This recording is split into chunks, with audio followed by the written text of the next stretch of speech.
e-commerce and social media manager for Front Range Anglers. Today I'm going to tie a jigged peacock quill nymph for you.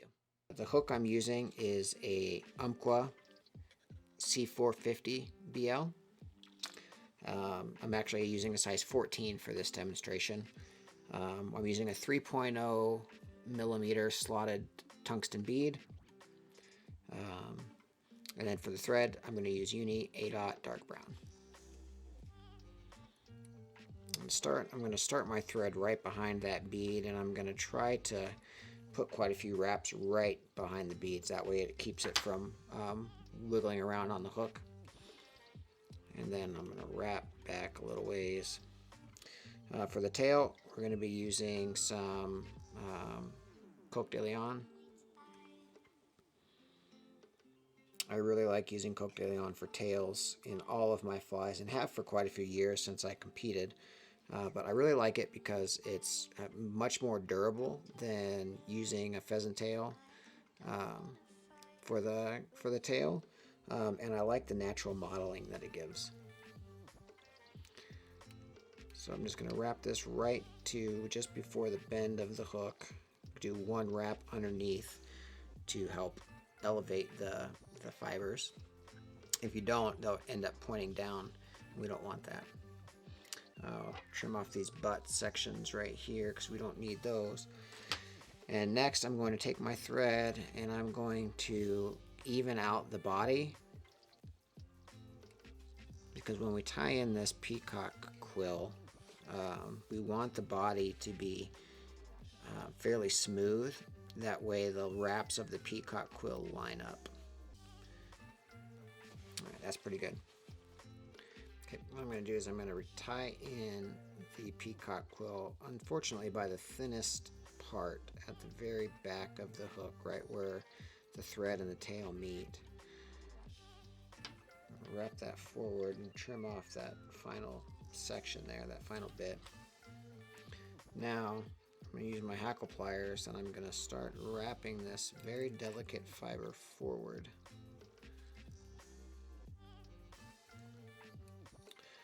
One thing that you can do to help alleviate the brittleness of the peacock quills is you can soak them in a dish of warm water before you start tying with them.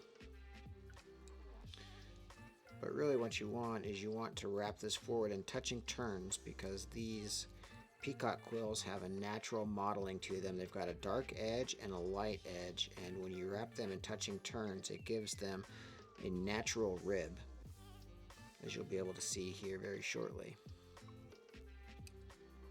I'm wrapping this really slow because I don't want to break the quill. Okay, now that we've made it right to behind the bead, I'll go ahead and I'll tie this off.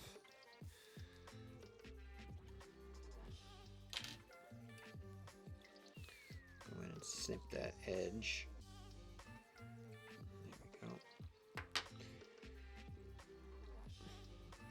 And then finish tying it off.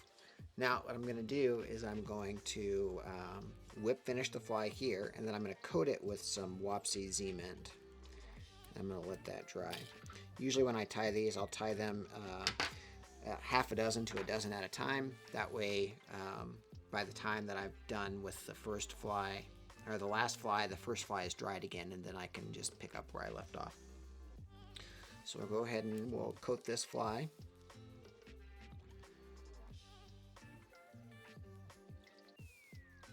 This just makes the fly much more durable. I'm using Wapsi Fly Tire Cement. It's a great product. So go ahead and we'll pop that in the cork and let it dry. I've got one that I did previously that's already dry, so then I can go and finish the fly from here.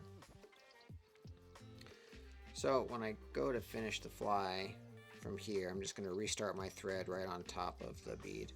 You could actually leave the fly finished with just the quill like that, but I like to add a little bit of dubbing there just behind the bead, just to give it some legginess and a nice little collar. So for the collar for this fly, we're going to use some Peacock Black Ice Dub. You could use any color that you wanted. but I really like the contrast that this color is going to give to my fly. You don't need a whole lot, just enough to kind of cover up those thread wraps.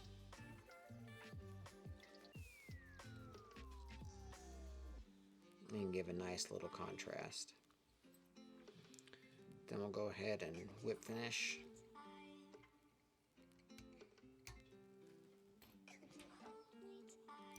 Trim it off. And there we've got a finished quill jig nymph.